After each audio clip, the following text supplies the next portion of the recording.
অভিমন্যু নামটা তো আমরা সবাই জানি। আমরা যারা সনাতন আছি তাদের কাছে এই নামটা অজানা না। অর্জুন আর সুভদ্রার বীর পুত্র হচ্ছে অভিমন্যু। আজকে অভিমন্যুকে নিয়ে কিছু কথা বলবো, মহাভারতের কিছু কাহিনী তোমাদের সাথে শেয়ার করব। কুরুক্ষেত্রের যুদ্ধে অভিমন্যু একমাত্র ব্যক্তি যে মাত্র 16 বছর বয়সে প্রাণ হারিয়েছিল। দ্রোণাচার্যের ষড়যন্ত্রে চক্রব্যূহে ঢুকে পড়ে অভিমন্যু। অভিমন্যু চক্রব্যূহে ঢোকার রাস্তা তো জানতো, কিন্তু বেরোনোর রাস্তা জানতো না। আর সেই মুহূর্তে ওখানে অর্জুন কিন্তু অনুপস্থিত ছিল। তাই অভিমন্যুকে 13 দিনের দিন কৌরবরা কিন্তু হারায় যুদ্ধে।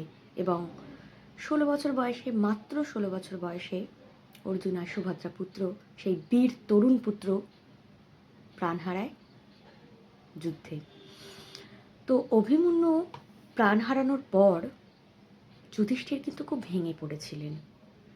যুধিষ্ঠির নিজেকে দোষারোপ করতে থাকে যে আমার জন্যই বোধহয় অভিমন্যুর প্রাণ চলে গেছে। একটা কিশোর, একটা বাচ্চা, তাই তো, কিশোর অবস্থায় অভিমন্যুর প্রাণ যায় অর্জুনের অনুপস্থিতিতে। আমার রিকোয়েস্টেই কিন্তু অভিমন্যু যুদ্ধক্ষেত্রে এসেছিল। এভাবে নিজেকে দোষারোপ করতে থাকে এবং খুবই ভেঙে পড়ে যুধিষ্ঠির। যুধিষ্ঠির যখন ভেঙে পড়েছিল, শ্রীকৃষ্ণের লীলা বোঝা বড়ই দায়। সেখানে মাধব এসে উপস্থিত হয়। শ্রীকৃষ্ণ এসে যুধিষ্ঠিরকে কি বলল জানেন? যুধিষ্ঠিরকে বলল, তুমি বিলাপ করো না, এটা অভিমন্যুর কর্মফল, পূর্বজন্মের কর্মফল। পূর্বজন্মে অভিমন্যু কে ছিল তুমি জানো? তখন যুধিষ্ঠির বলছে, না, আমি তো জানি না।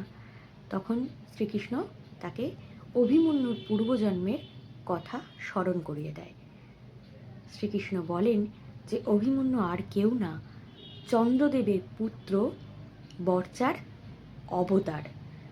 একবার কি হয়েছিল, চন্দ্রদেব তার স্ত্রী রোহিণীর সাথে মিলনে লিপ্ত ছিলেন।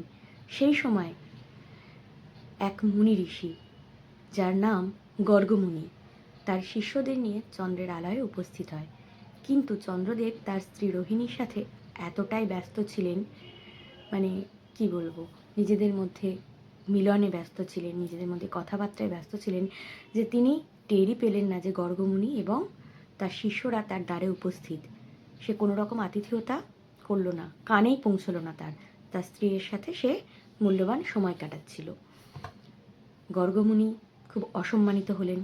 চন্দ্রের আলয়ে গিয়ে কোনো রকম আতিথেয়তা না পেয়ে তার শিষ্যদের অপমান সে সহ্য করতে পারল না।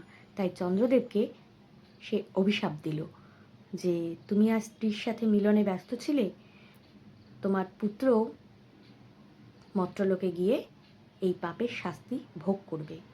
গোলকধামে গিয়ে, মর্ত্যলোকে গিয়ে এই পাপের শাস্তি ভোগ করবে। তো চন্দ্রদেবের যখন কি বলবো, সেই অনুভূতিটা হলো যে গর্গমুনি উপস্থিত এবং তার শিষ্যরা এসছে, সে কিন্তু বারবার তার কাছে গিয়ে ক্ষমা চেয়েছিল, অভিশাপ খণ্ডনের উপায় জিজ্ঞেস করেছিল যে অভিশাপটা কি করে খণ্ডন হবে। কিন্তু গর্গমুনি বলেন কি, অভিশাপ তো একবার দিয়ে ফেললে, আর আগেকার দিনে না অভিশাপ খুব কাজে দিত, অভিশাপ একবার দিয়ে ফেললে সেটা আর ফেরানো যেত না। তো তখন চন্দ্রদেব বলে, কতদিন আমার সন্তানকে এটা ভোগ করতে হবে। তো চন্দ্রদেবই তাকে পাঠায় মর্ত্যলোকে, মর্ত্যধামে।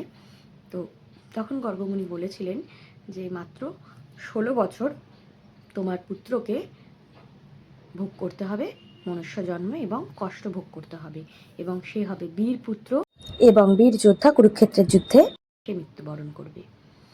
তো এটাই শ্রীকৃষ্ণ যুধিষ্ঠিরকে বোঝালো যে এটা তার পূর্ব নির্ধারিত, তাই তুমি বিলাপ করো না। আমাদের জীবনেও না যা যা হচ্ছে, এই গল্পটা বলবার আমার মেন উদ্দেশ্য হচ্ছে, আমাদের জীবনে যা যা হচ্ছে সেটাও না পূর্ব নির্ধারিত। হ্যাঁ, কর্মটা হয়তো আমাদের হাতে আছে, কিন্তু ফল অনেক সময় দেখি না, আমরা কর্ম করে যাচ্ছি, বারবার ইন্টারভিউ দিচ্ছি, বাট ফেল হচ্ছি। আমরা ভালো পড়াশোনায়, বাট আমরা কম নাম্বার পাচ্ছি। সবটাই কিন্তু পূর্ব নির্ধারিত। এটাই বোঝাবার ছিল। গল্পটা ভালো লাগলে শেয়ার করবেন, লাইক করবেন, পাশে থাকবেন। ভালো থাকবেন সকলে।